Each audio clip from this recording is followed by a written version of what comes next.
আন্তর্জাতিক মাতৃভাষা দিবসে নিজ নিজ এলাকায় শহীদ মিনারে শ্রদ্ধা নিবেদন করেন সরকারের বেশ কয়েকজন মন্ত্রী। ভাষা শহীদদের আত্মার মাগফিরাত কামনা করেন তারা।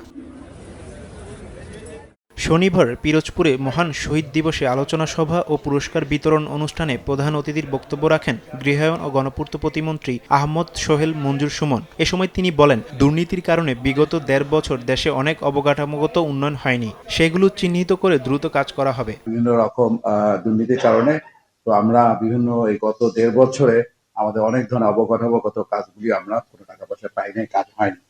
তো আমাদের উচিত হবে যে এই দুর্নীতি জিরো টলারেন্স, এই ব্যাপারে আপনারা সবাই সজাগ থাকবেন। লক্ষ্মীপুর কেন্দ্রীয় শহীদ মিনারে ভাষা শহীদদের স্মরণে ফুল দিয়ে শ্রদ্ধা জানান পানি সম্পদ মন্ত্রী শহীদ উদ্দিন চৌধুরী অ্যানি। এ সময় তিনি বলেন, আলাদা করে শপথ নেওয়ার কিছু নেই। সংসদে বিল উত্থাপনের মাধ্যমে স্বাভাবিকভাবেই গণভোটের হ্যাঁ জয়যুক্তের বিষয়টি কার্যকর হয়ে যাবে। হ্যাঁ না ভোট হয়েছে গণভোট, সেখানে হ্যাঁ জয়যুক্ত হয়েছে, খুব স্বাভাবিক কারণেই পার্লামেন্টে বিলটা রেজ হবে। হ্যাঁ শপথের কোনো প্রয়োজন নাই, হ্যাঁ অটোমেটিক জাতীয় সংসদে বসা মাত্রই কার্যকরী হবে। বরিশালে আন্তর্জাতিক মাতৃভাষা দিবসের অনুষ্ঠানে তথ্য ও সম্প্রচার মন্ত্রী জহিরুদ্দিন স্বপন অভিযোগ করেন, প্রশাসনের মধ্যেও কেউ গোপনে মবকে প্রশ্রয় দিচ্ছে। সরকার তাদের চিহ্নিত করে ব্যবস্থা নেবে বলে হুঁশিয়ারি দেন তিনি। একটি মহলকে আমরা দেখেছি, তারা মবকে প্রশ্রয় দেওয়ার চেষ্টা করেন।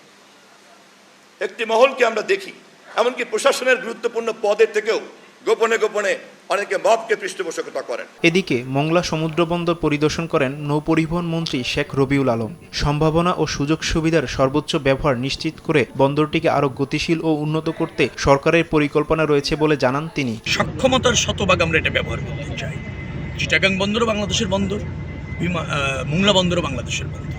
বন্দরের সভাকক্ষে বন্দরের আমদানি রফতানি কার্যক্রম, চলমান ও নতুন প্রকল্পসমূহ সার্বিক বিষয় নিয়ে মতবিনিময় সভা অনুষ্ঠিত হয়। তারিফ রহমান, সময় সংবাদ।